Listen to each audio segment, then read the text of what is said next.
Dear friends, this is Ruslan Belov with a fresh update on the situation on the Ukrainian front. Several significant developments took place on the front line today, and it's worth starting with the most important one, the capture of the settlement of Mykolaiv Pole. The village itself is small, but its location makes this point quite valuable. It sits between Kostiantynivka and Torske.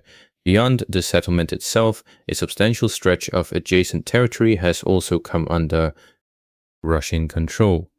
This is a solid success ahead of a much bigger event, the upcoming push into Druzhkivka. In effect, it's now possible to advance through the fields directly toward Druzhkivka itself. Roughly 4 kilometers remain to Alekseyevo-Druzhkivka and about 5.5 kilometers to Druzhkivka proper. The territory still to be cleared here is not small, and it will certainly take time, but the task looks set to be completed. Zooming out on the map, you can start to see the outlines of an encirclement forming around Druzhkivka. Russian units are effectively wrapping around the city from the south and west. It's too early to talk about a full encirclement. The city's logistics haven't been seriously disrupted yet, but judging by the pace of events, that moment will come too. Footage of strikes on Ukrainian equipment along the stretch between Druzhkivka and Kramatorsk appears almost daily now. It's fair to say the road connecting the two towns is already partially under Russian fire control.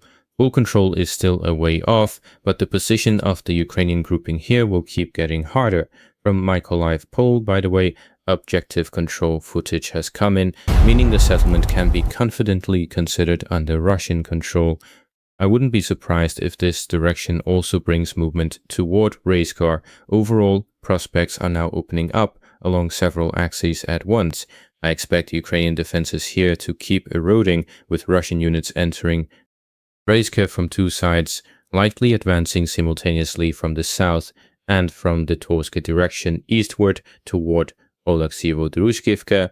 What's notable about this whole sector is how the smaller gains keep compounding. None of these individual villages is decisive on its own, but together they're steadily reshaping the operational picture around the entire Druzhkivka-Kostiantynivka pocket.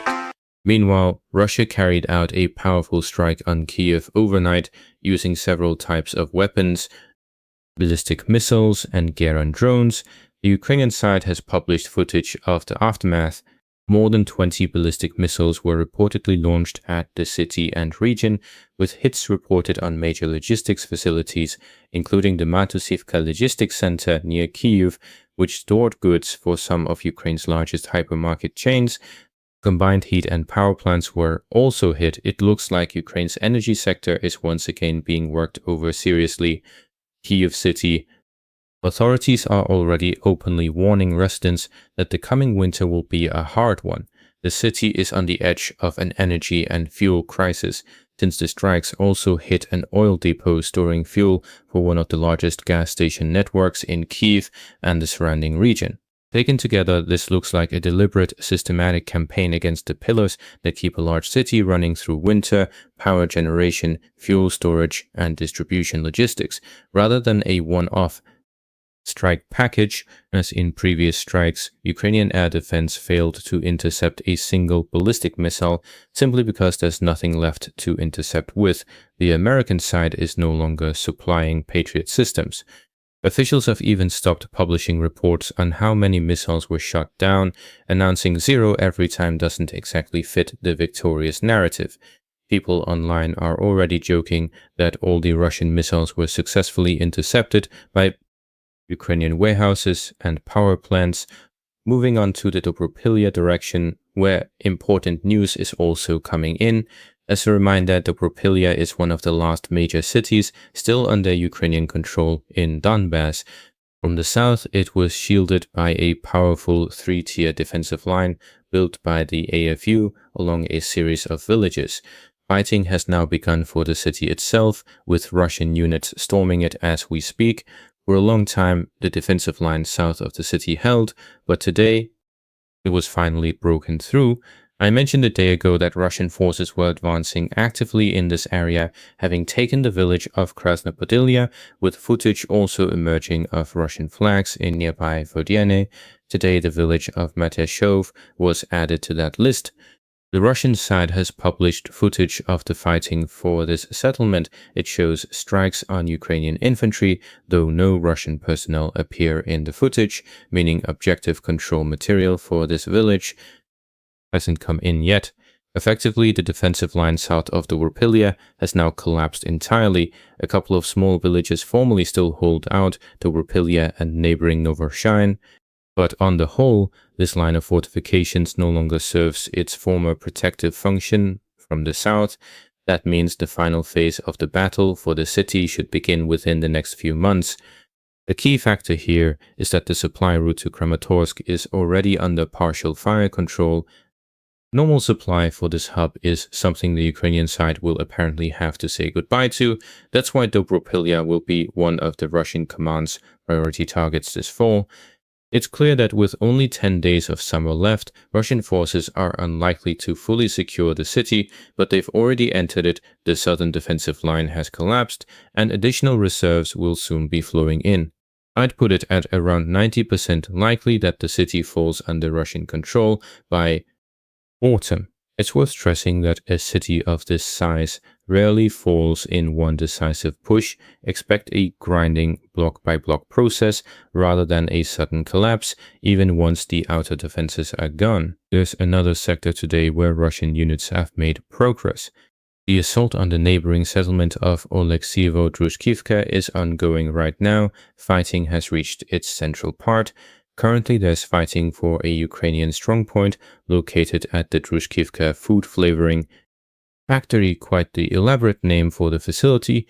Once Oleksievo Druzhkivka is secured, the advance will continue directly toward Druzhkivka itself. The situation here isn't as critical right now as in Dobropillia.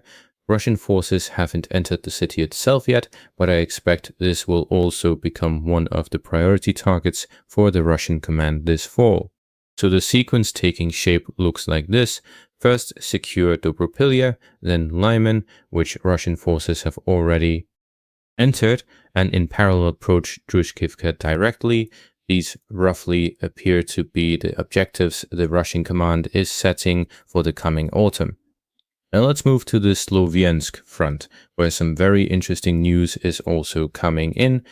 The Ukrainian side itself acknowledges that Russian units are encircling Mykolaiv from both the north and south simultaneously, and that holding them back with FPV first-person view drones isn't working. Ukrainian authorities are already preparing the population for the possible loss of the city. A week ago, if you recall, I said Russian troops were already inside the settlement and fighting was underway for the city, including for the Slovyansk CHP plant in the northeastern part, a massive industrial facility. I expect this settlement to also fall under Russian control by autumn. Mykolaiv is the last major point before Slovyansk from the east, and once it's taken, the Russian side will gain an additional option in the form of the T0514 highway leading to Lyman. Taking that highway under control will be a far simpler task compared to what Russian forces are currently dealing with here.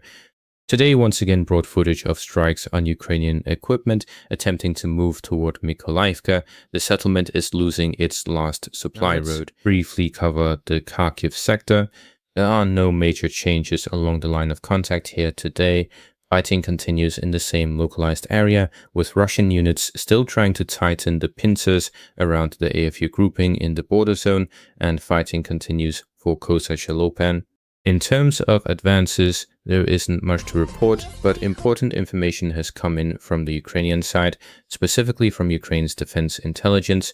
According to their data, the Russian side allegedly plans to move up to 50,000 North Korean troops to the border area, stationing them south of Belgorod, formally attaching them to the northern grouping of forces. According to Ukrainian intelligence, this would free up substantial Russian reserves for a further push deeper into Kharkiv region. This is the direction where the Sever grouping is most active today. It's also responsible for the sector in Sumy region, but movement there is minimal. A kind of buffer zone is gradually forming there, and that's about it.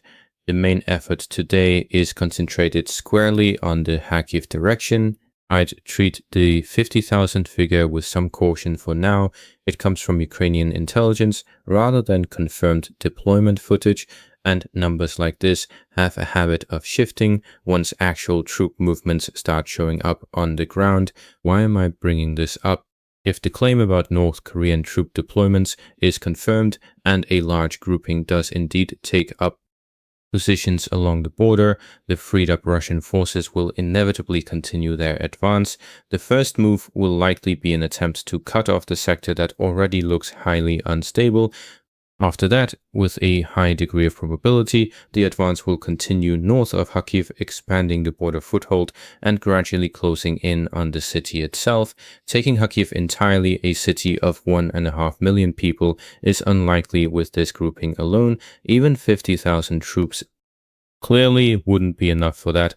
But the mere fact of Russian forces approaching right up to the city from the north would become a serious bargaining chip in negotiations. And that really is Kharkiv's vulnerability, its proximity to the border.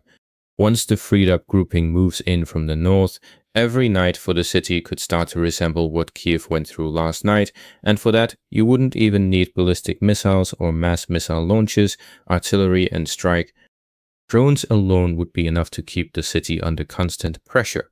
That would become a kind of trump card in Russia's negotiating position. Either the other side accepts the terms, withdrawal from Donbass, possibly Zaporizhia and Kherson as well, or the assault on Kharkiv begins with troops already positioned right at the city's edge. It's a fairly realistic prospect, though we're clearly talking about a horizon closer to 2027, not the next month or two. But overall, the trajectory of the Russian advance is likely to develop along these lines, and it's no coincidence that the Sever grouping is currently pushing hard to break through the defenses around Kosasha Lopan, a large border settlement.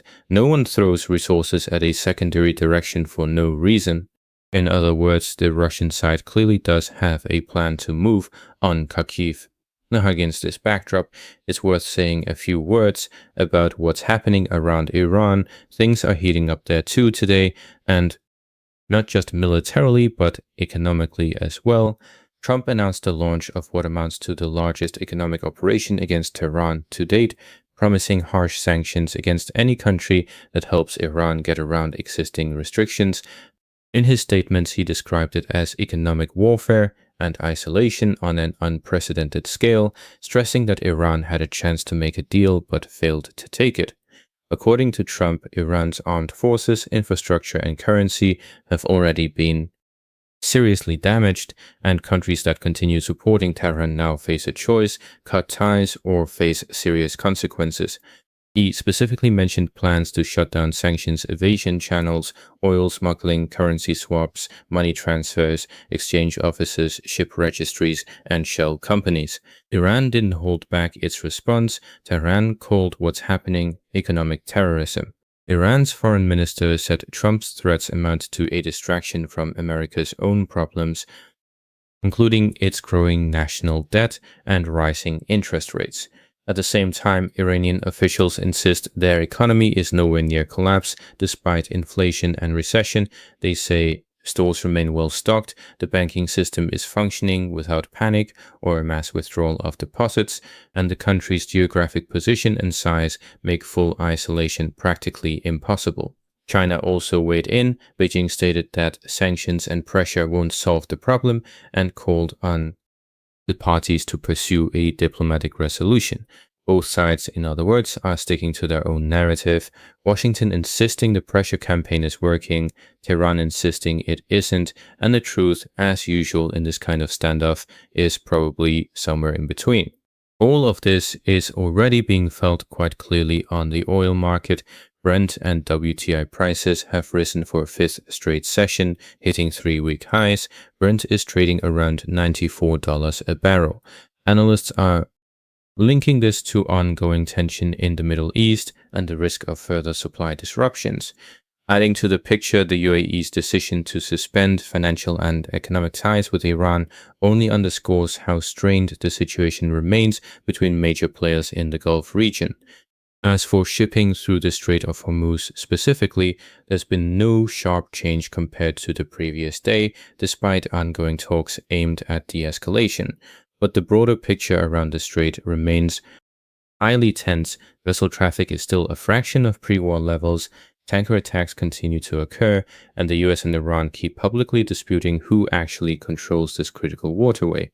Accordingly, the potential for further oil price increases on this backdrop remains in place.